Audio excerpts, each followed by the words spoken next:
It was the height of the First World War. Despite Germany's formidable gains in continental Europe, its high seas fleet continued to be constrained to port by the much more powerful Grand Fleet of the Royal Navy. After taking command of the fleet, Vizeadmiral Reinhard Scheer was determined to break free of the brutal blockade once and for all. Thus, he devised a plan to split the British Grand Fleet into a smaller group, lure them into a trap, and destroy them before the larger group could intercede. Scheer ordered his first scouting group under Franz Hipper to venture north, with the intention to lure Sir David Beatty's battlecruiser fleet out to sea, while keeping Sir John Jellicoe's Grand Fleet unconcerned with the minor conflict.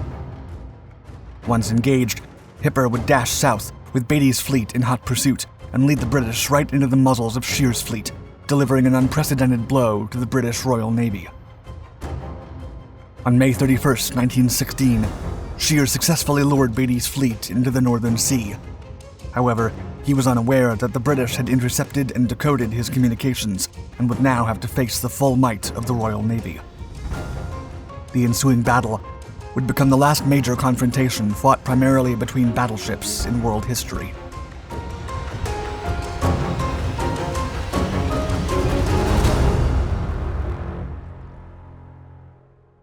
Knowing their place. It had been 2 years since the start of World War I, and no major naval battles had taken place so far. The Germans knew that their high seas fleet was numerically inferior to the British Grand Navy, which had centuries of tactical naval tradition that often gave them the advantage.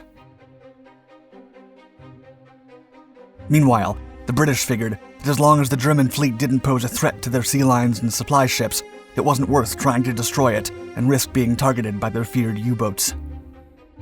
Thus, the German Navy made no efforts to leave its ports, leaving the work to the submarines. On the other hand, the British left the German ships alone, imprisoned in their own waters. The Germans planned to use their U-boats to slowly reduce the number of British warships until their fleet would be weakened enough for the high seas fleet to destroy it. However, the British were not too concerned about the German submarines by then, and did not feel compelled to unleash their Grand Fleet into the Northern Sea. It wasn't until Vizeadmiral Reinhard Scheer replaced the cautious Admiral Hugo von Pohl as Commander-in-Chief of the High Seas Fleet that peace would be threatened. Knowing that he could not hope to face the entire Royal Navy fleet, Scheer devised a plan to lure a smaller section out to sea and destroy it before the rest of the British Navy could do anything about it. The trap. Scheer's first order of business was to split the colossal Grand Fleet. To achieve this, he orchestrated the shelling of Lowestoft and Great Yarmouth on April 25, 1916. With such an aggressive move, Scheer expected the British fleet to send some of its units south, where the Germans would be waiting to attack. The plan worked, as Commander-in-Chief Admiral Sir John Jellicoe sent the 5th Battle Squadron south from the main British naval base at Scapa Flow in Scotland to strengthen Vice-Admiral Sir David Beatty's 1st and 2nd battlecruiser squadrons at Rosyth. It was this bolstered fleet that Scheer hoped to ensnare and destroy before anyone could come to their rescue. Beatty's forces now comprised 6 battlecruisers and 4 Queen Elizabeth-class dreadnoughts. With this smaller fleet now heading south, Scheer launched the second part of his trap and sent Vice-Admiral Franz von Hipper to engage it. Hipper's scouting group consisted of the battlecruisers Lützrow, Derflinger, Zeidlitz, Moltke, and Von der Tann, accompanied by 4 light cruisers steaming north to a point off the Norwegian coastline. The presence of Hipper's fleet in northern waters would hopefully lure Beatty's ships to intercept it. The plan was that Scheer would be following 50 miles behind the scouting group, and once the smaller fleets engaged, he would preclude the British with the entire force of the High Seas Fleet to destroy them in one swift attack. With Beatty's fleet destroyed, the High Seas Fleet would be in a much better position to confront Jellicoe and contend for naval supremacy in the Northern Sea. Turning the tables. Scheer's plan was well organized, but the Germans didn't know that the signal relaying the orders to the fleet was intercepted by British intelligence, who knew that a large-scale operation was looming. Jellicoe was immediately notified, and even before Hipper's scouting group left port, the entire Grand Fleet was at sea, dashing at full speed to meet with Beatty's fleet near the entrance to the Skagerrak, not far from where the Germans wanted to engage them. It wouldn't be until 1 a.m. the following day, May 31st, that Hipper's scouting group went out to sea, spearheading a force of over 100 ships, manned by approximately 45,000 officers and sailors. Scheer had no idea that his trap scheme would be interrupted by an ambush of over 151 ships and 60,000 men, in what would become, by then, the biggest naval battle in history. Enemy in sight. By 1:30 p.m. on May 31st, both fleets were moving in a direct collision course, but neither side knew how close they actually were to the enemy. At that point, Hipper had no way of knowing if his move north was successful in luring out Beatty's fleet. Meanwhile, the British were certain the move would turn out to be another fruitless sweep, and that they would not encounter any German vessels. This idea was reinforced once Jellicoe learned that the call sign of the German flagship was still being heard from the Yadabusen port, indicating that the German ships had not actually moved. At 2:20 p.m., both German and British sailors sighted smoke rising from a small ship in the distance. Both factions sent torpedo boats to investigate, and even though it turned out to be a Dutch merchant ship, the sailors spotted each other, and the cries of "enemy in sight" could be heard on both sides.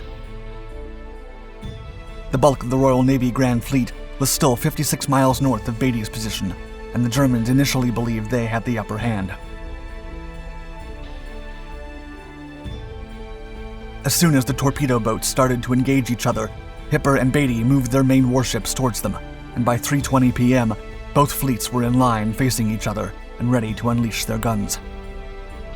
Soon, Hipper's flagship, Lutro, fired at the British ships. There was no turning back. The battle.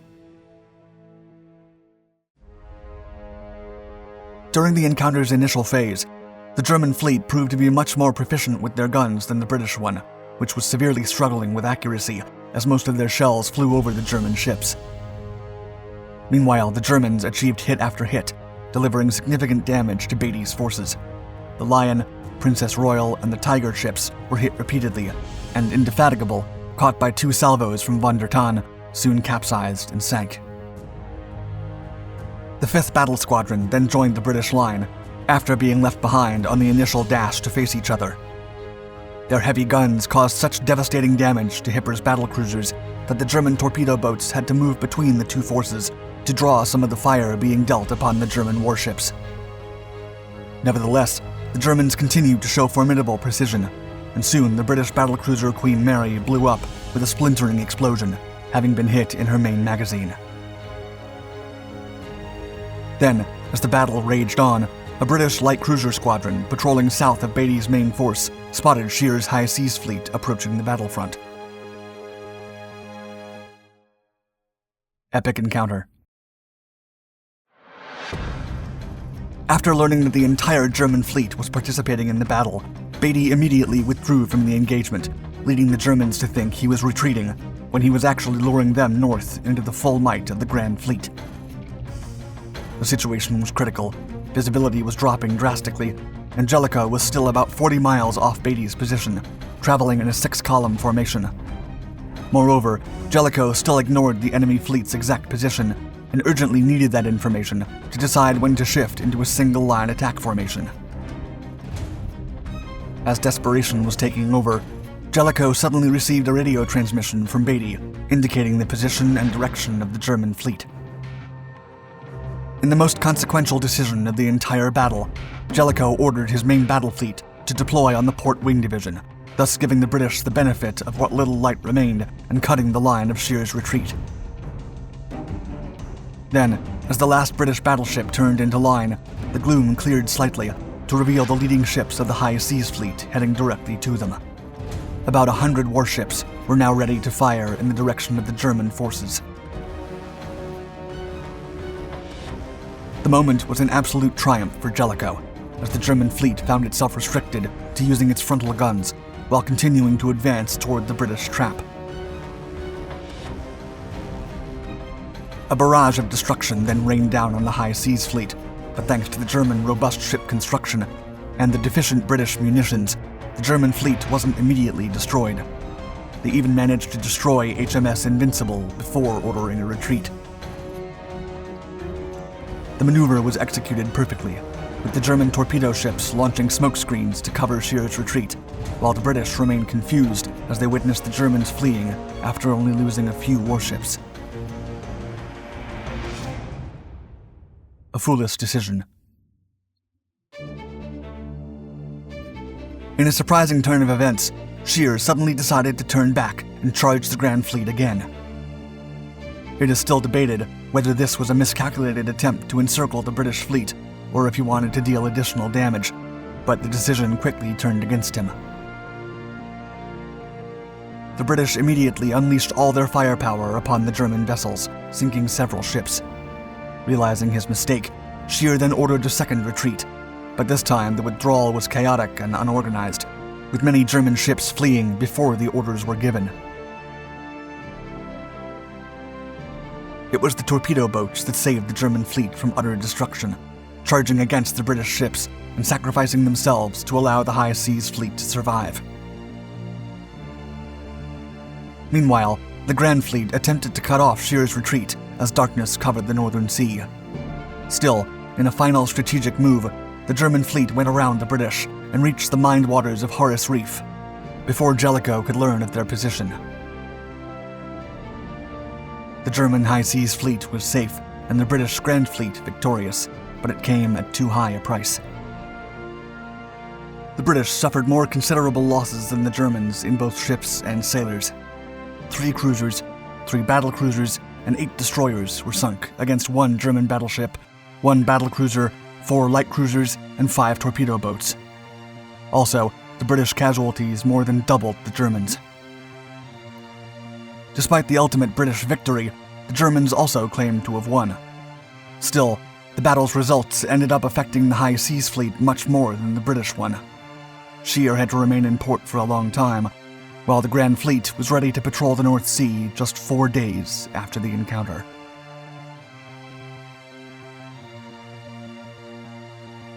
Thank you for watching my video.